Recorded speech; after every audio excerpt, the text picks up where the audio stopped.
ঘুরতে আসছি বরিশালের তালতলা নামে একটা জায়গা আছে ফুলবাড়িয়া। তো আসলে প্রত্যেকেরই মন চায় ঘোরার জন্য। তো ঘুরতে কার না ভালো লাগে, তো আমার তো ঘুরতে অনেক ভালো লাগে, তাই একটু ঘুরতে আসলাম।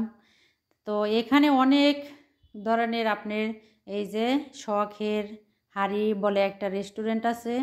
তো এখানে বিনোদনের জন্য খুবই ভালো একটা জায়গা। তো অনেকে পরিবার কিংবা আত্মীয় স্বজন কিংবা শখের মানুষ নিয়ে এখানে ঘুরতে আসতে পারেন। তো আসলে এইখানে অনেকগুলো রিসোর্ট হয়েছে। তো এক একটা এক এক ধরনের, এক একটা আরেকটা থেকে আলাদা। তো দুপুরের টাইম আসলে আমরা আসছি, এই যে দেখেন ভাইরা কিন্তু খাইতে আছে এখানে, ওনরা কর্মচারী হিসেবে আছে আর কি, কাজে ব্যস্ত। তো আসলে একদমই ফাঁকা, লোকজন বলতে নাই। তো আমরা আসছিলাম হচ্ছে শুক্রবারে, তো নামাজের পরে আর কি। তো যার কারণে একবারই লোকজন নাই। তো এই রেস্টুরেন্টটা হচ্ছে 2 তলা। তো এখানে উপরেও কিন্তু ভালো ব্যবস্থা আছে। তো নিচে এটা হচ্ছে ম্যানেজারের কক্ষ, বা এখান থেকে আপনি টাকা টোকা পেড করা যায়, খাওয়ার অর্ডার দেওয়া যায় আর কি, এরকমের সিস্টেম। তো এই দিকটাতে আমার সাহেব, তিনি এই যে দোলনায় দোল খাচ্ছে। তো আসলে চারদিকের পরিবেশটা খুবই ভালো এবং দেখতেও আকর্ষণীয়। এখানে কিন্তু অনেক ছবিও তোলে, ফটোশ্যুট নেয় অনেকে অনেকভাবে। তো এরপরে দেখেন এখানেই আছে এই যে খাবারের মেনু, যেটাতে বিভিন্ন রকমের বিভিন্ন আইটেমের আর কি খাবারের রেসিপি আছে। তো সেখান থেকে অর্ডার দিলে কিন্তু আপনি বিভিন্ন ধরনের খাবার খেতে পারেন। তো আসলে এখানে রিজনেবল প্রাইস বলতে তেমন কিছু নেই, বাহিরে কিন্তু কম দামে খাওয়া যায়, কিন্তু এখানে তুলনামূলকভাবে একটু বেশি হয়। যেহেতু এখানে একটা বিনোদন কেন্দ্র, এজন্য একটু দামটা তো বেশি হবে স্বাভাবিক। যার কারণে এই যে নদীর পাশে ভিউটা কিন্তু দেখতে অনেক সুন্দর লাগছিল আমার কাছে। এখানে বসে বসে নদীর দৃশ্য দেখা যায়। আর এই নদী দিয়ে কিন্তু অনেক লঞ্চ যায়, ঢাকা যায়, তারপর চরমনাইতে যারা যায় তারাও কিন্তু এই নদী দিয়ে যায় আর কি। তো সব মিলিয়ে পরিবেশ আমার কাছে দারুণ লাগছে কিন্তু।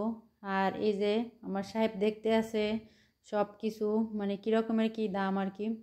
তো এখানে আমরা দামাদামি করছিলাম আসলে, কিন্তু খাই নাই। তারপরে সে দেখছে যে না একটু দামটা বেশি, যার কারণে আমরা আর কি কোনো কিছুই খাই নাই, এরপর চলে আসছি। তো এরপরে অন্য একটা জায়গায় চলে আসলাম, যেখানে হচ্ছে বাবুই পাখির বাসা আছে। তো বাবুই পাখির বাসার মাধ্যমে ঢুকিয়া কিন্তু আনন্দ করা যায়। এরপরে হচ্ছে আর একটা কিন্তু পাশেই রয়েছে। তো এখানে বাচ্চাদের বিনোদনেরও জায়গা আছে, বাচ্চারা দোলনায় দোল খেতে পারে। তারপরে হচ্ছে এই যে এখানে বসে আপনারা দিনভর রাতভর আপনার আনন্দ ফুর্তি করা যায়। এই যে এটা হচ্ছে বাঁশের চেস্র আর কি, বাঁশের দিয়া। তো পরিবেশটা আসলে দেখতে এত সুন্দর লাগছিল, মনটাই ভরে গেছিল। যার মন খারাপ থাকবে সেও কিন্তু এখানে আসলে সে এনজয় করতে পারবে, উপভোগ করতে পারবে। এই যে বাহিরে আবার ডেকোরেশন আছে অনেক সুন্দর সুন্দর। এখানে আপনি বাহিরের আবহাওয়া, ছাদ, আকাশ সব কিছুই আপনি এখান থেকে উপভোগ করতে পারবেন। তো এরপরে হচ্ছে এটা বাবুই পাখির বাসার মতো, আসলে এটার মধ্যেও কিন্তু আপনার খাওয়া থাকার ব্যবস্থা আছে, এই যে টেবিল আছে। তো এখানে বসে আসলে যারা একান্তে সময় কাটাতে চান তারা কিন্তু এই জায়গাটা বসতে পারে। তো এর আগেও আমি একটা ভিডিওতে বলেছিলাম যে শ্বশুরবাড়ি, আসলে শ্বশুরবাড়ি যে অনেক কাপল আছে যারা বিয়ে করেও শ্বশুরবাড়ি যায় না, তারা কিন্তু এখানে এসে ফ্লেভারটা নিতে পারেন। আবার অনেক ছেলেমেয়েরা আছে যারা এখনও অবিবাহিত, বিয়ে হয় নাই, তারাও কিন্তু এই জায়গাটা এসে বিয়ের স্বাদ বা শ্বশুরবাড়ির ফ্লেভার উপভোগ করতে পারেন। তো দেখতে এক একটা এক এক রকমের, আর ভীষণ ভীষণ কিন্তু আনন্দ উপভোগ করেছি আমরা। এরপরে হচ্ছে আরেকটা পাশি, এটাও আরেকটা হচ্ছে ওপেনিং, এখান থেকে ঢোকা হয়। তো এই জায়গাটায় মানুষ বিভিন্নভাবে ছবি করে। আসলে দুঃখের বিষয় আমার ক্যামেরাম্যান বলতে কেউই ছিল না, যতটুকুই আমি আর কি দৃশ্য বা একটু ভিডিও করেছি অতটুকুই আপনাদের সাথে শেয়ার করতেছি আর কি।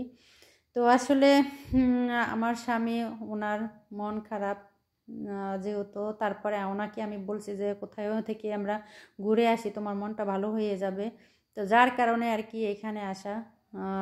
তো এখানে আপনারা সপরিবারে আসতে পারেন। আসলে বিকেলের টাইমটা কিন্তু এখানে বসে এনজয় করা যায়। পাশেই কিন্তু দেখেন এই নৌকায় অনেক জেলেরা তারপরে যাযাবর যারা থাকে তারা কিন্তু এখানে নৌকায় বসবাস করে।